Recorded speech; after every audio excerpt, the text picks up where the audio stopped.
est avec nous, va nous accompagner. Elle est très connue ici dans le Jura puisqu'elle présente évidemment le journal de la mi-journée et celui de fin de soirée à 19h. Je vous demande d'applaudir Florence Ticolella qui représente l'antenne de France 3 Franche-Comté.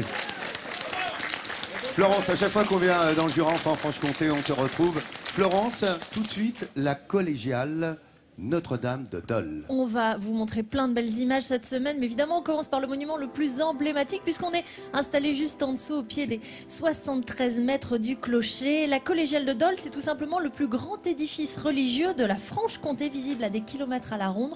On a fêté ses 500 ans en 2009 après plusieurs années d'importantes restaurations. Alors vous voyez, elle est sobre et puissante à l'extérieur avec ce clocher Renaissance fortifié et gothique à l'intérieur, parfois même flamboyant.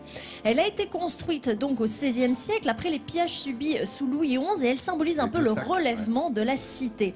Alors, contrairement aux apparences et à ses proportions énormes, ce n'est pas une cathédrale, elle est collégiale parce qu'elle a été édifiée au Moyen-Âge par un collège de chanoines. Le nom est resté, mais elle est devenue basilique mineure en 1951.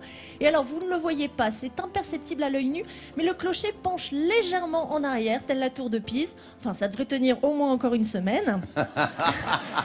Et pour la petite histoire, tout en haut du clocher vivait jusqu'à peu près à la Première Guerre mondiale un guetteur, sa femme et une chèvre qui étaient donc alimentés par des ballots de paille montés tout là-haut. En effet, toute une famille qui vivait là-haut. Attends, c'est 73 mètres hein, quand même le clocher. Hein. Oui, bah alors ils descendaient pas tous les jours et c'est évidemment pour annoncer les incendies, les invasions jusqu'à la mobilisation en 1914. Merci Florence de ces précisions.